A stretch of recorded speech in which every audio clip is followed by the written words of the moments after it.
चराचरम् तत्पदं दर्शितं येन तस्मै श्री गुरुवे नमः। अज्ञानान्धस्य लोकस्य ज्ञानाञ्जनशलाकया चक्षुरोन्मिलितं येन तस्मै श्री गुरुवे नमः। चक्षुषा चैव दिव्येन योगमाविश्य करोति यः विश्रुतं विश्वरूपं च तस्मै बुद्धात्मने नमः। ॐ पार्थाय प्रतिबोधिता भगवता नारायणेन स्वयं व्यासेन ग्रथितां पुराणमुनिना मध्ये महाभारतम् सद्बोधामृतवर्षिणी भगवती अष्टादशाध्यायिनी त्वम् अनुसन्धानी भगवद्गीते भवदेशिणी। परम मंगलमय विश्वरूप परमात्मा एवं परमात्म स्वरूप तत्वदर्शी सदगुरु के चरणों में सादर नमन करते हुए चतुर्युग मालिका के 9वें अवतार नारायण भगवान श्री मायनन चैतन्य जी द्वारा स्वधर्म के अनुसार आत्म शांति और विश्व शांति हेतु संस्थापित केंद्रीय अध्यात्म विज्ञानशाला ओंकारेश्वर जिला खंडवा मध्य प्रदेश के अंतर्गत संचालित उपकेंद्र मुंगेली छत्तीसगढ़ के 3 दिवसीय वार्षिक ब्रह्म सत्य सम्मेलन गीता अध्यात्म विज्ञान यज्ञ के दूसरे दिवस के सायंकालीन सत्र में उपस्थित सभी प्रिय भिन्नात्म स्वरूप सज्जनों एवं शक्ति स्वरूपा देवियों तथा पुण्यवान नगर के सभी आदरणीय भाइयों बहनों सभी का हार्दिक समादर करते हुए अभी हम आप सभी के समक्ष विज्ञानशाला के ही अनन्य भक्त परम आदरणीय श्री विश्वरूपानंद जी के माध्यम से हम आपने जिस पिंड ब्रह्मांड की एकात्मता का विश्वरूप दर्शन युक्त बोध का प्रैक्टिकल डेमॉन्स्ट्रेशन प्रयोग पद्धति से देखा है, जाना है, समझा है, यही प्रयोग युगों युगों में छूटता है। शब्द रहते हैं, शब्द तो सदा रहता है, पर उसका प्रयोग छूट जाता है। प्रयोग छूट जाने से शब्द ज्ञान बढ़ जाता है, अनुभव छूट जाता है, ग्रंथ विस्तार हो जाता है।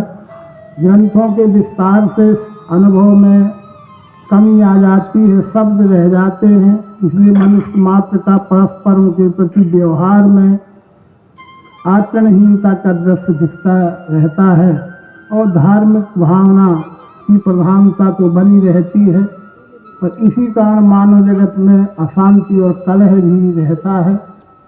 इसे दूर करने के लिए ही युगों युगों में विशेष अवतार अक्षर का तेजांश बल लेकर के ये विश्व का रूप ही विश्वरूप परमात्मा है। न विश्व के बाहर अलग से कोई परमात्मा है, न विश्व के भीतर अलग कहीं कोई है। जो कुछ भी है वो सब होकर और सब मिलकर यह विश्व का रूप ही विश्वरूप परमात्मा है। यही बोध सभी अवतारी पुरुषों ने कराया, पर इस बोध की प्रक्रिया है, वो प्रक्रिया के बिना शब्द का कोई औचित्य ज़्यादा फिर नहीं रह जाता और प्रयोग तक मिलते ही फिर शब्द का भी ज़्यादा औचित्य नहीं रह जाता। वस्तु बोध होते ही ये में बोध होते ही मुक्ति है भ्रमजाल से।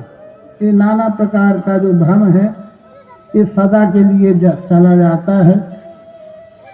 वही श्रीमद् भगवद गीता के प्रबोधक अष्टम अवतार भगवान श्री कृष्ण जी ने भी वीरवर अर्जुन को, महारथी अर्जुन को, जब वो किम कर्तव्य मूढ़ हो गया है, शब्द ज्ञान में तो बहुत पारंगत थे अर्जुन, लेकिन मौका आने पर उनका वो शब्द ज्ञान काम नहीं आया।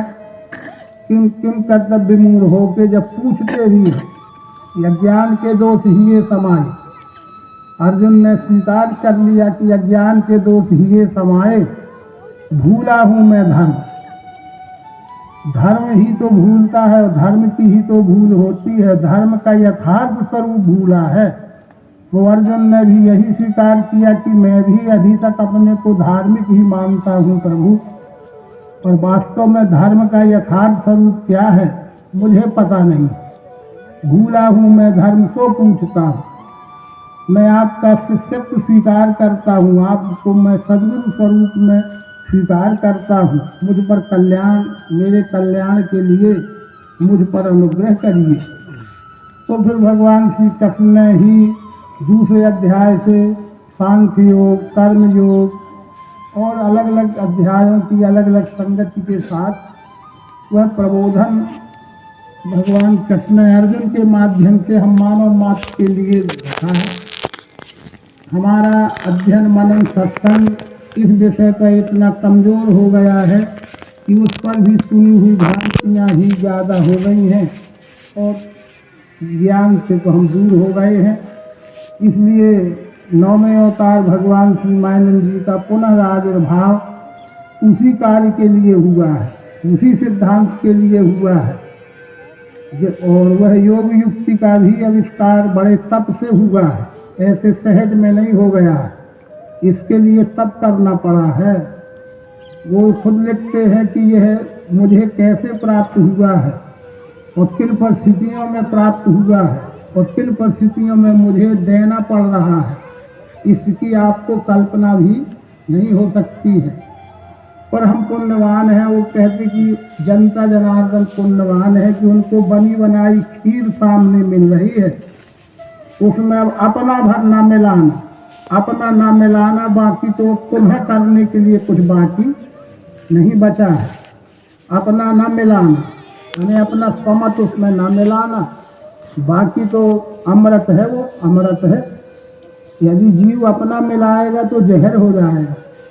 और अवतारी महापुरुषों का तप से निकला हुआ जो अमृत तत्व चिंतन, तप यानी तत्व चिंतन से निकला हुआ जो अमृत बोध है, वो प्राणी मात्र के लिए अमृत ही है। इसलिए ये भगवान श्री राम का दर्शन ज्ञान, भगवान श्री कृष्ण का दर्शन ज्ञान और मायानंद चैतन्य जी का दर्शन ज्ञान मानव मात्र के कल्याण के लिए अमृत है। अपना मिलाया तो जहर हो गया था, वही तो हुआ।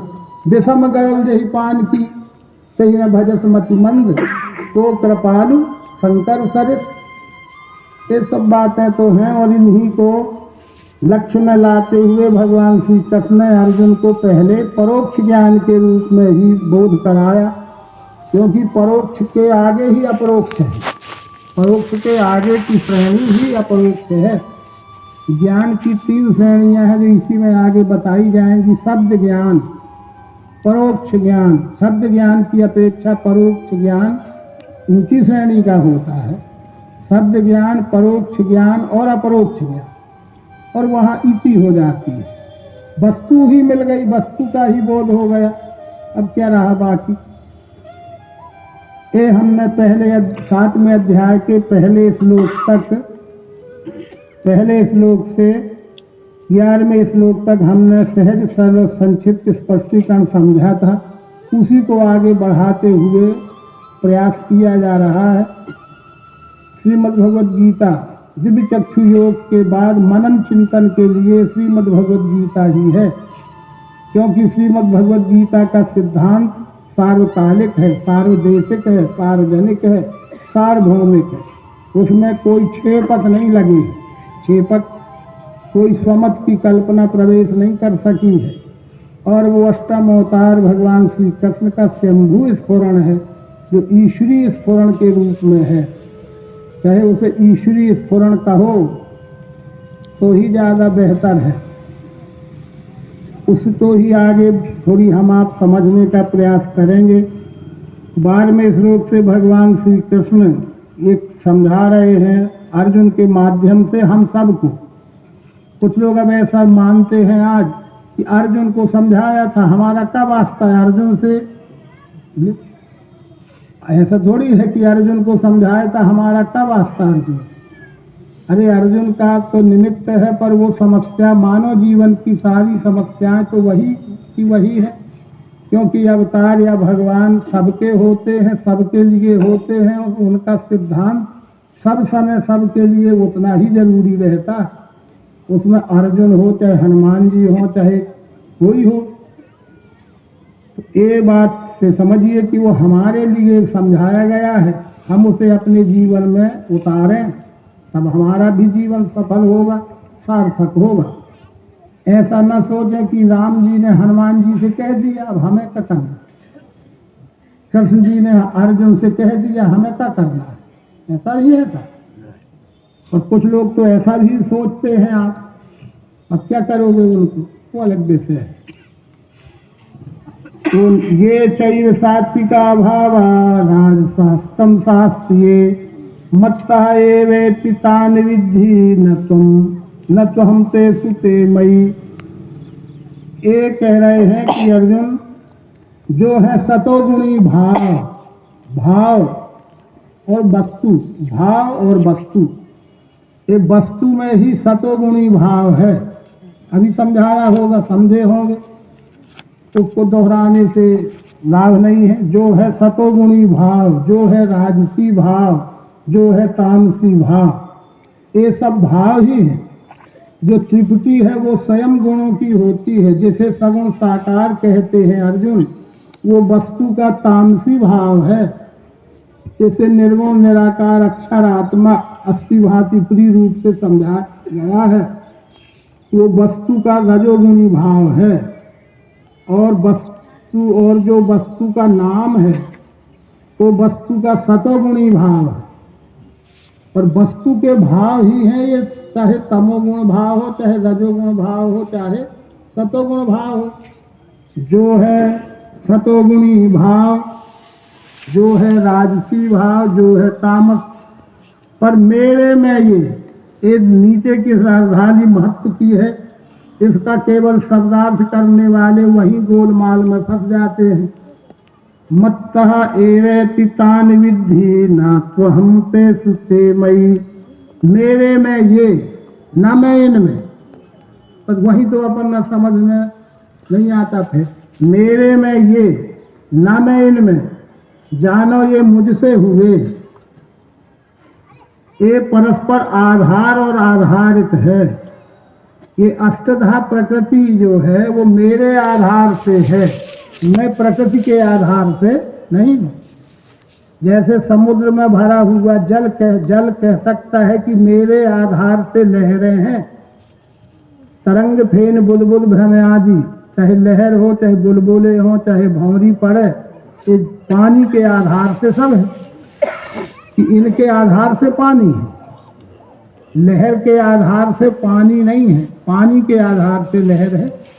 इसलिए अर्जुन ये समझ ले कि चराचर सृष्टि मेरे आधार से है, मैं सृष्टि के आधार से नहीं हूँ।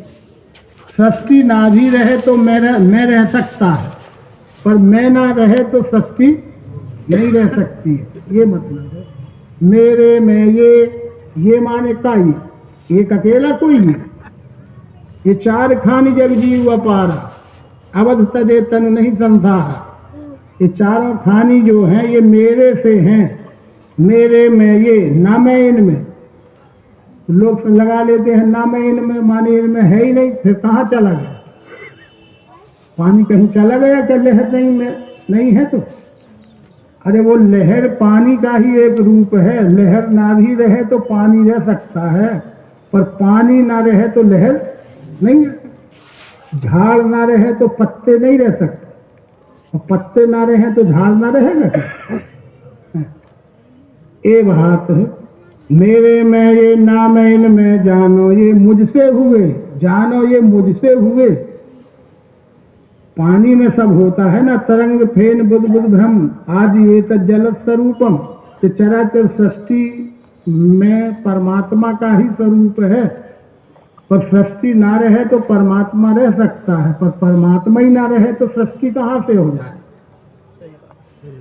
ये कृष्ण जी कहना चाहते हैं और कह रहे हैं, इन तीन गुणों के ही भावों में सब विश्व ये भूला है, इससे भूला मुझे अव्यय श्रेष्ठ को। ये बात है। अब अष्टम अवतार भगवान श्री कृष्ण कहते कि अर्जुन इन तीन गुणों के ही भावों में सब विश्व। ये तीन गुण क्या है? ये त्रिपुटी जो है, ये त्रिपुटी स्वयं गुणात्मक है। साकार तमोगुणात्मक है। निराकार भाव ही है, वो रजोगुणात्मक है। और नाम सत्य गुणात्मक पुरुषोत्तम भाव है। यही शक्कर, ये नाम पुरुषोत्तम भाव है। उसका अस्थि भांति प्रिय निर्गुण निराकार अक्षर भाव, ये रजोगुणात्मक है। और दिखने वाला 8 अंगों का समुच्चय स्वरूप बदलने वाला, ये तमोगुणात्मक है। पर भाव ही तो है। पर भावातीतम त्रिगुण रहितम, वस्तु तो भावातीत है। ये वस्तु है, इसमें सब भाव है ना। दिखने वाला गोल सफेद भी वस्तु, इसमें ओत प्रोत मिठास भी वस्तु, और इसका नाम भी वस्तु। ये आकार किसका है? वस्तु का ना। और मिठास किसकी है? वस्तु की। और नाम किसका है? वस्तु का। अब वस्तु का नाम क्या है? वस्तु तो है, पर वस्तु का नाम क्या है? बतासा। तो आकार किसका? और मिठास किसकी? और नाम किसका? अरे तो फिर का 3 है का? ऐसा जानो। तो ये आकार किसका? ये तो वानगी बतौर है ना, ये तो वानगी थी। यहाँ तो जल्दी जल्दी बतिया ली गया। और यहाँ ये आकार किसका? अगर इसमें तो जल्दी बतिया लिया ना कि बता से, तो ये किसका आकार? ये शब्द ज्ञान की थाह के बाहर है। ये शब्द ज्ञान का विषय नहीं। इसमें तो कोई भी बता लेगा। आकार किसका? बतासे का। मिठास किसका? बतासे का। नाम किसका? बतासे का। ठीक। तो फिर ये सब आकार किसका? वस्तु का। ऐसा ठीक, ये तो कहना ही है ना। तो फिर इसमें अस्थि भांति प्रिय किसका? जैसे ये बतासे का, तो अस्थि भांति प्रिय भी परमात्मा ही का। और नाम किसका?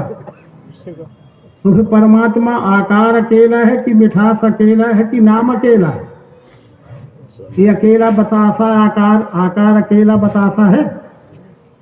मिठास अकेला बतासा है? नाम अकेला बतासा है? तो बतासा का है फिर? या आकार मिठास और नाम तीनों जिसमें है वो सब मिल के बतासा है। हो गया फैसला। हाँ, सब मिल के विश्वरूप तत्संभू भवत एक में, सब होके और सब मिल के जो है ये विश्व ही है और विश्वरूप परमात्मा है।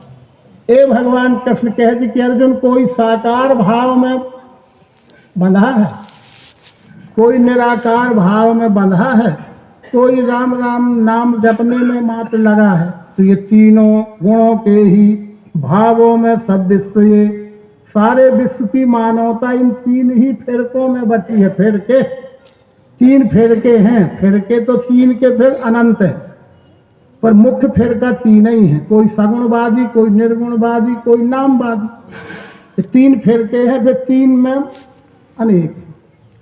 तो इन 3 गुणों के ही भावों में सब विश्व, सारे विश्व की मानवता धर्म को तो मानती है, ईश्वर को तो मानती है, पर अपने अपने भाव का ईश्वर, अपने अपना भाव, अपना अपना भाव चल जाएगा। अपना अपना भाव।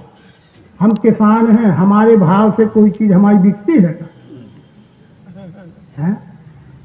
धान 3100 रुपया कह दिया तो उनने किया भाव, तो तुम्हें ये बार मिलने लगा। तो क्या तुम भाव करे थे? किसान अपने सामान का भाव खुद करता है कि सरकार निर्धारित करती है? अब हम किसान हैं, इतना भी तो समझते होंगे। हमारी धान हम 6000 बेचेंगे, ऐसा हो जाता है? समर्थन मूल्य जो है उसमें बिकेगी। वो समर्थन मूल्य यानी समष्टि का निर्णय। इन 3 गुणों के ही भावों में सब विश्व है। हे अर्जुन, ये भाव प्रधान मनुष्य है। मनुष्य भाव प्रधान होता है, अपनी ही भावना का दृश्य देखता है, उसे अपनी भाव का दृश्य दिखता है। तो कोई तमोगुणी भाव यानी साकार भाव, कोई निराकार भाव, कोई सतोगुणी भाव भी क्यों ना हो, वो भी भाव ही है। इन 3 गुणों के ही भावों में सब विश्व ये भूला है किससे भूला? मुझ अव्यय श्रेष्ठ को। ये अव्यय और श्रेष्ठ क्या है? अव्यय यानी जो अविनाशी है, श्रेष्ठ जो परम श्रेष्ठ है वो परमात्मा है, विश्वरूप है, उसको लोग भूले हैं, अपने अपने भावों में मगन है। भाव तो भाव में अब सब भाव खेल रहे हैं। अब क्या भाव? देवी हे सा गुणमयी मम माया दुरत्यया। ये कह रहे हैं भगवान कृष्ण की अर्जुन, देवी हे सा गुणमयी मम माया दुरत्यया मामेव ये प्रपद्यन्ते माया में ताम तरन्ति ते। देवी गुणमयी मेरी, देवी गुणमयी, गुणमयी यानी कौन गुणमयी? ऐश्वर्य संपन्न। कृपालु हो, दयालु हो, ये गुणमयी कार्य के हैं।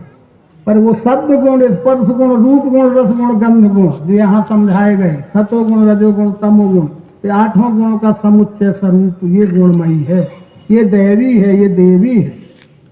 देवी गुणमयी मेरी यह माया कैसी है? पार है कि अपार है? अपार है। इसका कोई पारावार है? दिखने वाले का कोई पारावार है का? नहीं। तब आदि मध्य अवसाना, न उसका आदि है, न मध्य है, न अंत है। पर 8 गुण कहाँ नहीं है? अरे इस टुकड़े में भी 8 गुण है, इसमें भी 8 गुण है, मुझ में भी, तुझ में भी, खड़क खंभ में। पिताजी कहाँ बताऊं? तू बार बार कहता नहीं, बता तेरा राम, बता तेरा राम। यही है ना प्रहलाद का, कहाँ बता दे? अरे तुझ में, मुझ में, खड़क खंभ में। राम ही राम तो है, तुझे अलग से कौन राम बता? यही तो देवी गुणमयी मेरी यह माया अपार है। पर पार कौन हो सकता है? कौन हो जाएगा पार? हो जाएगा। कौन हो जाएगा? मामेव ये प्रपद्यन्ते माया में ताम तरन्ति ते। मुझको ही भजते हैं जो, वो जो मुझको भजते हैं वो इसके पार हो सके। जो मुझको जाने वस्तु को, मुझको जाने वस्तु को, जिसमें ये तीनों भाव हैं, साकार भाव, निराकार भाव और नाम भी भाव है, ये मत भूलना। सर्वांग योग में भगवान ने कह दिया यही शक्कर, ये नाम पुरुषोत्तम भाव है ना। क्षर अक्षर परमात्मा भाव कहो, ये सब भाव ही है। पर भावातीतम त्रिगुण रहितम श्री सद्गुरु तन्नमामि। ये विश्वरूप अखंड मंडलाकारम जो विश्वरूप है वो तो भावातीत है। तो भावातीत वो वस्तु को जानने तक भाव हैं, पर जानने के बाद वो भाव भी तो वस्तु के हैं, इसलिए वस्तु भावातीत है। त्रिगुण रहितम, 3 गुणों की होके भी त्रिगुणातीत है, त्रिगुणातीतम, सब कुछ इसीलिए कहा। किंतु ऐसा क्यों नहीं होता? मुझे ही भजते हैं, मुझे ही यानी इस विश्व वस्तु को ही परम बात वस्तु जानकर जो भजते हैं, भजते हैं माने क्या करते हैं? ए नहीं, भजते वे धातु सेवायाम प्रकीर्तिता, भजते वे धातु सेवायाम प्रकीर्तिता। भजन नाम सेवा का है। सेवा होती है काया वाचा मन से। जो अपने काया वाचा मन से इस विश्व रूप के साथ निर्मल व्यवहार करते हैं वो भजन है। बाकी तुम्हारा भाव है, तुम करो, किसी को तकलीफ नहीं है, पर वो कुछ मिलने वाला नहीं है, वो तो अलग ही बात। इसलिए मुझे ही भजते हैं जो, ये भगवान श्री कृष्ण का भजन अलग बात है, और हमारा माना हुआ अलग विषय है। अगर हमारा माना हुआ वही होता जो भगवान का कहने का है तो हम भी न तर गए होते। हम तर गए हैं कि डूबते जा रहे हैं। तो फिर वो भजन भक्ति को हमने समझा नहीं, मन की कर रहे हैं, मन की कर रहे हैं, मन की कर रहे हैं। तो मनमाना भोग कौन ठेका ले? और ठेका लिए हैं, मन हमारे मन की करोगे, जान के करोगे तो हम ठेका ही लाए हैं, फिर तो गारंटी ही है। तो ढका है ज्ञान माया से, ये बात है। लेकिन न माम दुष्कृतिनो मूढ़ा प्रपद्यन्ते नराधमाय माया अपहृत ज्ञानम आसुरम भाव माश्रिता। हे अर्जुन, ढका है ज्ञान माया से। अब समझो भगवान कृष्ण कहते कि ढका है ज्ञान माया से, तो ढका है ज्ञान माया से। जब ज्ञान ढक जाता है तो कौन ज्ञान ढक जाता है?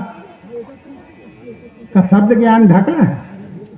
बड़े बड़े वाचाल, क्या परोक्ष ज्ञान ढका है?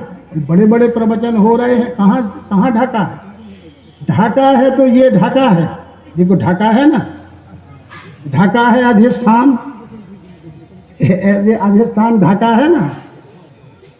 अब ये मोह थोड़ी ढका है, तो बोल रहा है यहाँ कहा ये का ढका है? तो बड़े बड़े शब्द ज्ञानियों का यहाँ थोड़ी कुछ ढका है, वो तो धारा प्रवाह चल रहा है।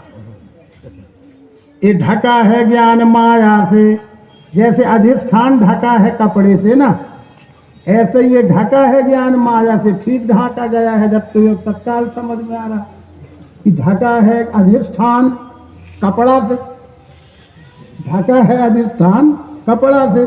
ऐसे ही भगवान कृष्ण कहते हैं ढका है ज्ञान मानव मात्र का जो प्रातिभ ज्ञान है, प्राकृतिक ज्ञान है, ईश्वर के द्वारा दिया हुआ ज्ञान है, वो शब्द ज्ञान और परोक्ष ज्ञान में ढक गया।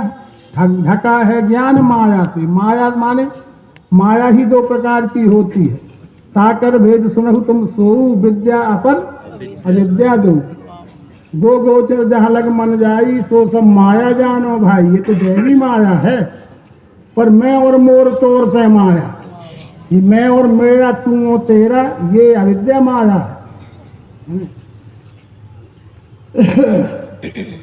वो उसकी ओर भगवान कृष्ण कहते कि अर्जुन ढका है ज्ञान माया से, अविद्या रूपी माया से। जब मनुष्य का विवेक ज्ञान ढक जाता है तो क्या हो जाता है? क्या हो जाता होगा? अरे आसुरी वृत्ति हो चुकी, आसुरी वृत्ति हो जाती है। योग करे चाहे याग करे चाहे दान करे, वो तेरा, वो अलग बात है, वो सब तुम करते रहो, ना करो करो तुम्हारा काम है वो। पर आसुर हो चुके तुम। कृष्ण जी के अनुसार उनने घोषित कर दिया कि ढका है ज्ञान माया से, तो आसुरी वृत्ति। अब रावण क्या था? 3 बार संध्या भी नहीं करता था क्या? क्या दुर्योधन कंस वही जमुना जी में रोज न नहाते थे क्या? क्या सरयू में अन्य लोग भी स्नान नहीं करते थे क्या? क्या आसुर जितने थे वे का वो उन नदियों में नहीं नहाते थे क्या? क्या दान नहीं करते थे क्या? योग नहीं करते थे क्या? याग अरे यज्ञ नहीं करते थे क्या? मेघनान तो निकुंभला देवी के सामने जग गई, करत करत घसीट के मारोगा वो ना। तो अब ढका है ज्ञान माया से, आसुरी वृत्ति हो चुकी। जब वृत्ति में आसुरता छा गई तो बाहर तुम कछु करो, योग करो चाहे याग करो चाहे दान करो, वो तेरा, पर मन का नहीं मिटत अंधेरा। तो वो कह रहे हैं ढका है ज्ञान माया से, तो आसुरी वृत्ति हो चुकी। त्रिकाल संध्या करो चाहे शिव तांडव स्तोत्र करो, पर किया ना रावण ने, तो सीता उठा लाए, तो क्या करोगे वो शिव तांडव स्तोत्र तुम्हारा? तो फिर हाल तो वही होगा कि रहा न को कुल रोवन हारा, और राम विमुख असर हाल तुम्हारा। कौन कौन मंत्र जंतर काम दिया उस रावण का? ए भगवान कृष्ण कह रहे हैं अर्जुन सावधान होके सुनो, लापरवाही में जिंदगी न गमाओ। ढका है ज्ञान माया से, तो स्वीकार करो कि हम आसुर हो चुके हैं। अब नहीं होता ना स्वीकार कि हम आसुर हो चुके हैं। भाई हम काहे के आसुर हो चुके हैं? हम तो दैवी हैं, दैवी हैं, हम डंडामार दैवी हैं। ये वृत्ति हो गई हटवा। अरे ढका है ज्ञान माया से, तो आसुरी वृत्ति हो ही चुकी है। हमें ही तो देवी होना है। आसुरता तब छाई और लूट मची जग में। ये लूट मार मची है तो क्या देवी लूट रहे हैं क्या? ये आसुर लूट रहे हैं। ए भगवान का इशारा बड़ा दूरगामी है। ऐसा थोड़ी कि अब का पता चले को है आसुर। यही है सब खेल, यही। ढका है ज्ञान माया से, आसुरी वृत्ति हो चुकी। हमारी बुद्धि में आसुरता बैठ गई है ना, तो यहीं तो हम आसुर हो गए। बाहर ना देखो, यहाँ देखो, हमारी बुद्धि खुद आसुरी हो गई है। इसलिए ढका है ज्ञान माया से, आसुरी वृत्ति हो चुकी, नराधम दुराचारी। हे भगवान कहते हैं कि वो नराधम है, नर होते हुए भी उसे नारायण की ओर जाना था, देवी मार्ग की ओर जाना था, भूभुवा स्वः महाजनः तपा सत्यम, इस ओर जाना था। तो वो नीचे की तल बितल सुतल रसातल पाताल तरफ जा रहा, नीचे के जो 7 अधोलोक हैं वहां जा रहा है। तो और अपने को भगत जी भी कह रहा है, वो भगत जी नहीं हो रहा है, वो तो रसातल में जा रहा है। जैसे भरत जी ने कितना सुंदर प्रमाण दिया है अपना खुद का। जब ननिहाल से भरत जी लौट के आए, भगवान श्री राम बन जा चुके हैं, महाराज दशरथ का देहांत हो चुका है, तो भरत जी को सब राजा प्रजा और गुरुजन सब कहते कि भरत जो होना था हो चुका, वो देवी प्रबलता है, तुम तब राजपद संभालो, प्रजा को देखो, राजपद संभालो, प्रजा को देखो। उस समय भरत जी क्या कहते हैं, पढ़ो रामायण अयोध्या कांड। गुरुदेव आप लोग बड़े बड़े हैं, मैं आपकी बात का निरादर कर नहीं सकता, खैर लेकिन जरा विचार तो करो, अगर ये भरत जैसा आदमी राजपद में बैठ जाएगा तो धरा रसातल में चली जाए।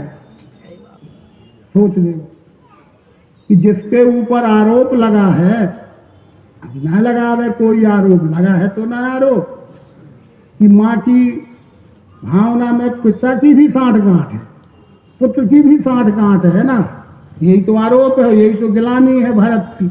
ऐसे आरोपी आदमी को अगर राजपद में बैठाल दोगे तो धरा रसातल जाएगी, तभी कि धरा रसातल में चली जाएगी।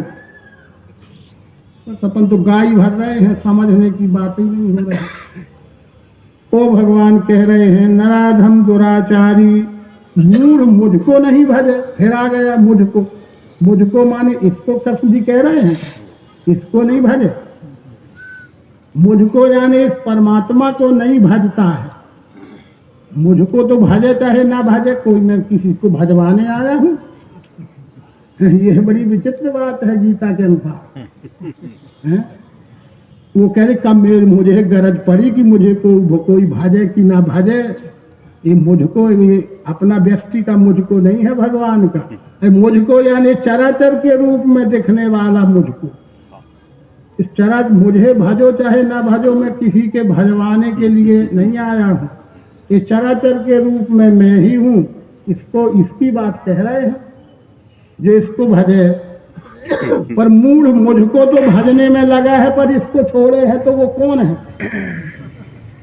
वो फैसले हैं, ये तो CGI जैसे फैसले हैं।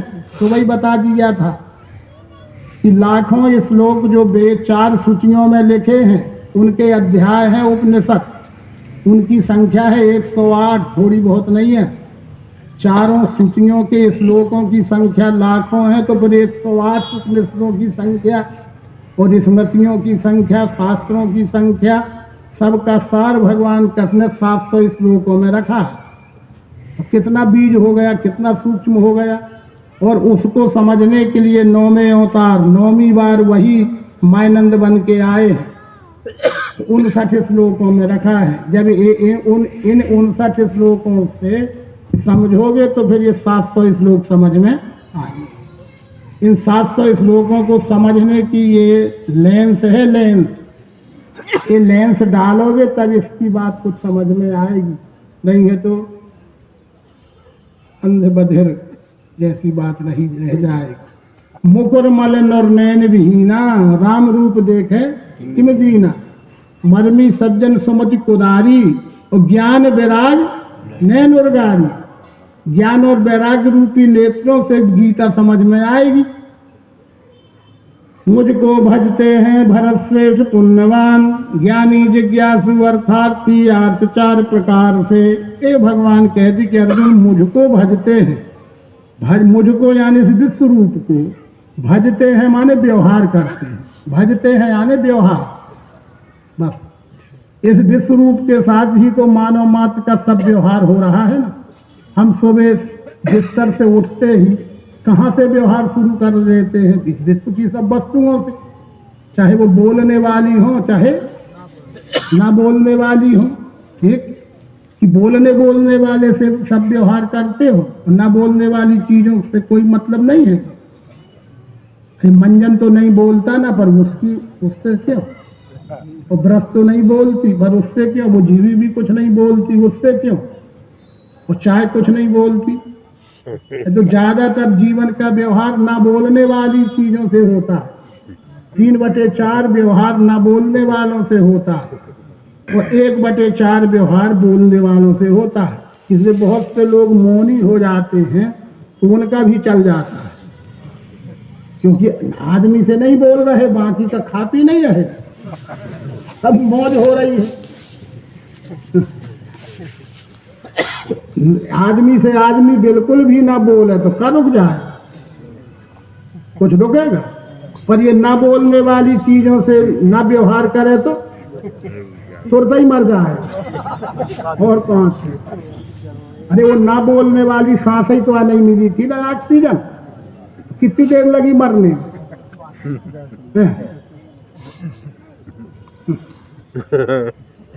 इसलिए मुझको भजते हैं भरतश्रेष्ठ पुण्यवान, ज्ञानी जिज्ञासु अर्थार्थी, अर्थ 4 प्रकार से।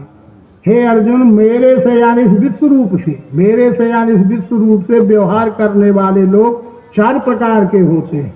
सत्य रामायण में भी लिखा है, राम भगत जग 4 प्रकारा, चारौ सुकृति अनग उधारा, अर्थ अर्थार्थी जिज्ञासु और ज्ञानी। अर्थ यानी जो दुख में सुमरन करता है, दुख में सुमरन करता है, वो अर्थ है। जो स्वार्थ के लिए सुमरन करता है वो अर्थार्थी है। जो जानने का प्रयत्न करता है वो जिज्ञासु है, और जो जान गया है वो ज्ञानी है। इतनी व्याख्या है।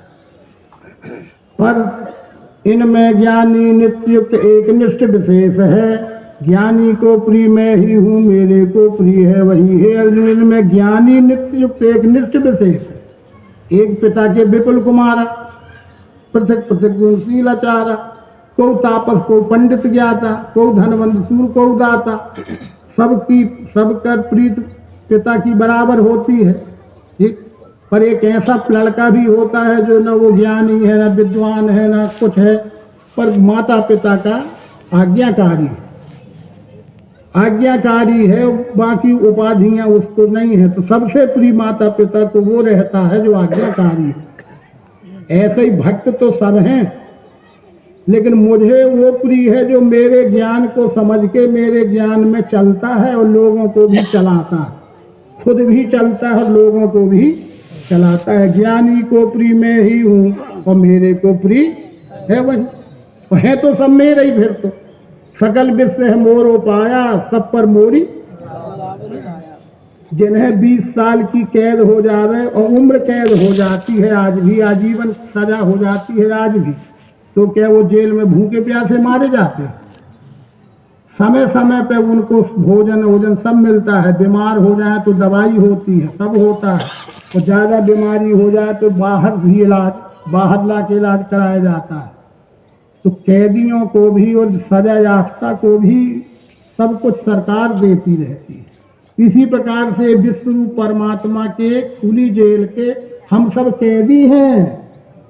ये मत समझो जैसे वो जेल की दीवार के कैदी हैं, तो हमें विश्व रूप परमात्मा के भीतर कैदी हैं। हम सब अपने अपने गुनाहों का फल भोग रहे हैं, अपने अपने गुनाहों का फल ही तो भोग रहे हैं। तो का हवा न मिले तुम्हें, पानी न मिले, अन्न न मिले, ये सारे प्रश्न का उत्तर है श्रीमद् भगवद गीता। कुछ लोग कहते हैं हमारे सामने तो सब बातें आती हैं, क्योंकि हम छोटे आदमी हैं, सबके बीच मिलजुल के रहते हैं, तो निसंकोच लोग बात कर लेते हैं। एक जगह एक सज्जन ऐसे ही सत्संग में थे, खड़े हो गए, मैं कुछ पूछना चाहता हूँ। ठीक है पूछिए। तो वो यही पूछते हैं कि ये जब ये विश्व का रूप ही विश्व रूप परमात्मा है, मुझे जच रहा है और मैं आपसे सुन भी रहा हूँ, समझ भी रहा हूँ, और आप बार बार यही लिखा भी है और आप बात सब सही है कि ये विश्व रूप परमात्मा है, तो फिर इसमें आसुर भी हैं। हाँ हैं। तो फिर इन आसुरों का हवा पानी बंद हो जाना चाहिए। ये उनका प्रश्न है। इनको अन्न पानी ना मिले अपने आप अवधारों सूख साख के तो देवी देवी भगे जाएंगी। स्वामी जी बताओ अब क्या क्या है? आ गई ना हंसिया। हमने भी सुना, हमने कहा हाँ ठीक है, लेकिन फिर उसका समाधान कैसे होगा? हमने कहा बात ठीक है आपकी कि आसुर है माने गुनाहगार है, पर गुनाहगार है तो सजा तो मिलेगी। तो हम गुनाहगार तो हैं तो सजा तो मिल रही है, पर जैसे अपनी भारत सरकार या छत्तीसगढ़ सरकार जो जेल में कैदी हैं सजा याफ्ता हो या विचाराधीन हो, उन्हें क्या भोजन नहीं दिया जाता? ठंड है तो कंबल आदि न दिए जाते होंगे कि? बीमार होंगे तो उनका इलाज ना होता होगा क्या? अब तुम सरकार से मांग करो कि ये कैदी हैं तो इन्हें हमारी मेहनत का गाढ़ा पैसा इन कैदियों को क्यों खिलाने में लगाया जा रहा है? हमारा ही जनता का धन है ना, टैक्स से दिया है, तो कैदियों को क्यों तुम मौज करवा रहे हो जेल में? तो हमारी आपकी बात सरकार मानेगी?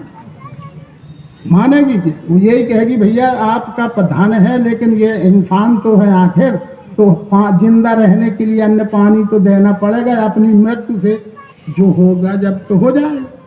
इसी प्रकार से ये विश्वरूप है, इसमें देवी आसुरी सब रहेंगे, अपने कर्मानुसार फल अलग से भोगेंगे, पर उनको हवा और पानी और सूरज की किरणें मिलना ये बंद कर देगा कोई?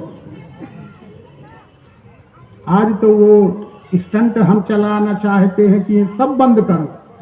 जैसे अपन समाज में पहले हुक्का पानी बंद, हुक्का पानी बंद, आज कर दे वाला हुक्का पानी बंद, FIR होगी, जेल चली जाएगी पूरी पंचायत। हम ये सब करके आए हैं, तुम तो हुक्का ही पानी बंद करा चाहे सब, ऐसा कृष्ण जी को मान्य नहीं। तो कर्म का फल तो सब यहीं भोगेंगे, भोगते हैं अर्जुन। इसलिए वो कहते हैं ज्ञानी जिज्ञासु अर्थार्थी अर्थ चार प्रकार से, इनमें ज्ञानी नित्य एक नित्य विशेष है। ज्ञानी को प्रिय मैं ही हूँ, मेरे को प्रिय है वही, ये सब श्रेष्ठ है। अरे भगवान कृष्ण किसी को कनिष्ठ नहीं कहते, कहते हैं ये सब श्रेष्ठ हैं। चाहे वो आर्त हो, चाहे अर्थार्थी हो, चाहे जिज्ञासु हो, चाहे ज्ञानी हो, ये सब श्रेष्ठ हैं। हम क्यों कनिष्ठ कह के वचनम किम दरिद्रतम, हम क्यों बलाय मूल लें किसी को कुछ कह के? जब प्रकृति का न्याय है, पाते हैं फल जो मैंने आदि में रचा, पाते हैं फल जो मैंने आदि में रचा। जो प्रकृति नियम में कायदा है, कर्म फल सिद्धांत है, उससे तो दंड उनको मिल ही रहा है। हम समझते हैं कि बड़ी मौज हो रही है, वो दंड भोग रहे हैं। जो हमको लगता है बड़ी मौज हो रही है, वो मौज नहीं हो रही, वो बड़े दंड भोग रहे हैं। अब तुम्हें कब पता कि दंड भोग रहे? तुम्हें लग रही है मौज, और उनसे पूछो कि कितनी मौज है, तो कहते कोई मौज वोज नहीं है, तुम अच्छे हो, तुम अच्छे हो, हमें कोई मौज नहीं है। यानी अनेक जन्मों के यत्न से मुझको भजे, ये भगवान कहते हैं अर्जुन। बहु नाम जन्म नामन्ते ज्ञानवान माम प्रपद्यते, वासुदेवा सर्वमिति समात्मा सुदुर्लभा। हे ज्ञानी अनेक जन्म के यत्न से मुझको भजे। हे अर्जुन अनेक जन्म लग जाते हैं मुझको, यानी ये विश्व का रूपी विश्वरूप परमात्मा है, ये मुझको, ये मुझको का तो वहाँ कोई सवाल ही नहीं है। ये इसको भजवाने आया हूँ का है? ये कोई बात है? कोई कहे इसको इसको, तो अपने कहेंगे कब फालतू बातें हो रही। तो भगवान कृष्ण जैसे इसको इसको बात क्यों करेंगे इसको? अरे वो तो इसकी बात करने आए हैं। ज्ञानी अनेक जन्म के यत्न से मुझको भजे, मुझको यानी विश्वरूप परमात्मा है, ऐसा जानकर विश्वरूप परमात्मा से सदुपयोग और सदव्यवहार करता है, ये भजन है। परमात्मा के साथ सदुपयोग और सदव्यवहार करना ये भजन है। तो वासुदेव विश्व ही है, ये विश्व ही वासुदेव है। वासुदेव शब्द का क्या मतलब होता है? जिसमें सब बसते हैं और जो सब में बसता, जिसमें सब बसते हैं और जो सब में बसा है वही तो वासुदेव है। तो अर्जुन परमात्मा में ही सबका वास है, और सब परमात्मा में है और परमात्मा में सब है। सब में सब बसा है, बसा ही बसाया है, पर हम जानते नहीं हैं। न जानने के कारण हम भ्रम में, अज्ञान में व्यवहार करते हैं। इसलिए ज्ञानी अनेक जन्म के यत्न से मुझको भजे, मुझको यानी विश्वरूप परमात्मा को, भजे यानी व्यवहार। वासुदेव विश्व ही है, ये विश्व ही वासुदेव है। तो महात्मा, वो महात्मा है। अब भगवान कृष्ण किसे महात्मा कह रहे हैं? सो महात्मा क्वचित कहीं, वो लाखों करोड़ों में एक आध हो सकता है। वो जो बताया कि नर सहस्त्र में सुनऊ पुरारी, मानस में भी ऐसे ही लिखा गया, नर सहस्त्र में सुनऊ पुरारी, को वे को धर्म वृद्धारी, धर्मशील कोटन में है को विषय विमुख विरागरति होई, कोट विरक्त मध्य श्रुति कहाई, सम्यक ज्ञान सुकृति को लहाई। ये ज्ञानी फिर होगा, फिर ज्ञानी ते प्री अति विज्ञानी, दुर्लभ ब्रह्मलीन विज्ञानी। एक सरणी तुलसीदास जी ने भी लिखा। एक और भक्त कवि संत हो गए हैं, उनने अपनी भाषा में और ठेठ हिंदी में कह दिया, क्या कह दिया? लालन की नहीं बोरियां, लाल हीरा मोती जवाहरात डायमंड, डायमंड के वेयर हाउस भरे हैं का? वेयर हाउस धान में भरे हैं और ओपन कैंप तक में है। वेयर हाउस में जगह नहीं है तो ओपन कैंप में है, पर डायमंड के वेयर हाउस है का? लालन की नहीं बोरियां, हंसन की नहीं पात, सिंघन के नहीं लहड़े, लहड़े यानी झुंड, शेर के झुंड नहीं होते, और साधु न चले जमात, महात्मा की जमात नहीं होती। तो महात्मा जमात में निकलते। वो गीता का महात्मा अलग है, माना हुआ महात्मा अर्जुन अलग है। वो गीता का महात्मा तो बिरला एक आध मिलेगा तेरे जैसा अर्जुन। आखिरी में इसमें अर्जुन को महात्मा कह दिया जाए। अब ले अर्जुन वैसे ही का वैसे ही रहोगा, न दाढ़ी बढ़ाया, न कपड़ा बदले, न ड्रेस बदली, और महात्मा हो जाएगा आगे चल के। वही का वही अगले अध्यायों में, क्योंकि महात्मा कहलाने और होने के लिए कुछ बाह्य आडंबर की जरूरत अर्जुन नहीं है। भीतर की खुल गई वो महात्मा ही है, वो भीतर की बंद है तो वो नहीं है महात्मा। भीतर के पट खोल तो पिया मिलेंगे, भीतर की खुल गई तो महात्मा ही है, भीतर की नहीं खुली तो भेष का है, भेष को नहीं माना कर सकते। अर्जुन को इस आगे श्लोक में महात्मा कह दिया जाएगा भगवान के द्वारा। तो अर्जुन के बार बढ़ गए कि मुड़ गए कि कपड़ा बदल गए? वही तो वही अर्जुन रहा आया और महात्मा हो गए। हम आप भी वही के वही होते हुए भी महात्मा हो सकते हैं, विचारों के कि भेष के।